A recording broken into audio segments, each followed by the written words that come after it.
Let's start from the most risky part in this video. Skipping new games is a good idea. Not just the bad ones, even the good ones are worth skipping at launch. Sometimes even more than the bad ones. You serious?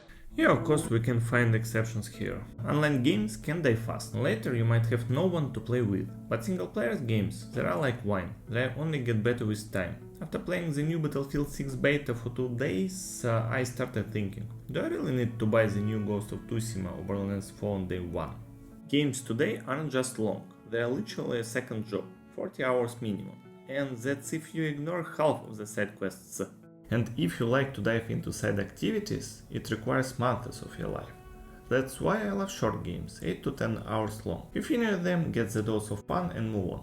We all know the stories. The space game that launched was broken but it's now amazing. No, I don't want to repeat this story for the millionth time.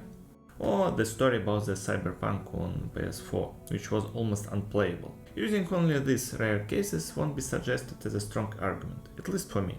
So let's start from a simple question. Before release, how do you know a game is good? My bet is that you don't.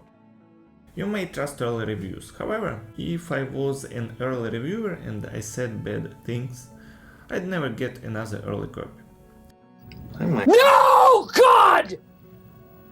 No, God, please, no! No! Even if reviews are honest, they are often based on the first hours of the game, not the whole thing.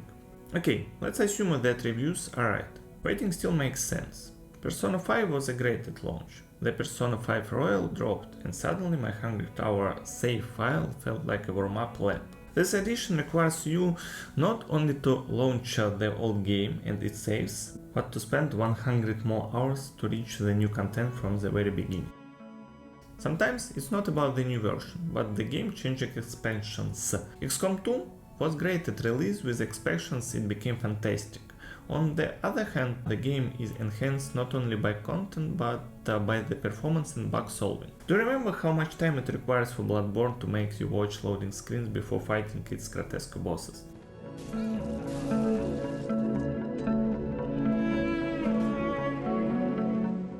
Later updates fixed that. The PS5 version fixed it twice. Here, we did not even touch the remasters which improve graphics, frame rate and performance. Games grow over time, they get patches, fixes and new content. A year later they are smoother and richer. Reviews also become deeper, so you can see if the game is really worth your time.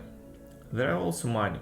There are always money. Modern Deluxe Pro Epic Ultra Edition, actually I'm not sure that's a real naming, but they cost around 130 euros. Is it worth it? I have doubts. A year later the same game might be 60% cheaper. And then there are subscriptions. So now your full price game is now included in the subscription. Xbox even gives you new exclusives on the Game Pass on day 1. Under exclusive here I meant consoles ones. And that's a good point to play it, not to buy the new AAA title. So again, subscription games fight for your free times too. The good thing about video games is controversial with the board games. They don't disappear from shops. You can buy them on the day 1 or 6 months later. The only difference is price and quality. I remind myself of this when I think about Consort Radahn in the Elden Ring expansion. I fought him for hours. Got no joy, only the feeling of unfair particles raining. And then, 2 weeks later, he was nerfed.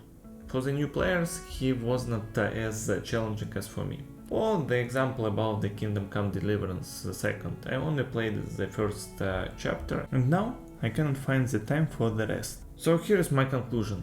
You can buy a game now, or you can wait 1 or 2 years and play a better version with fewer bugs, more content and for less money. But what do I play now? Piece of cake. Okay, there we go.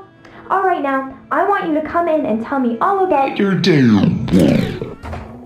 Did you really finish all great games for 3 years ago? Exactly. Now it's the right time.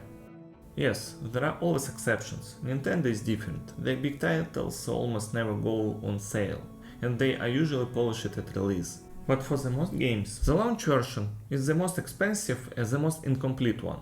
Wait, and you'll get the final, cheaper and better one.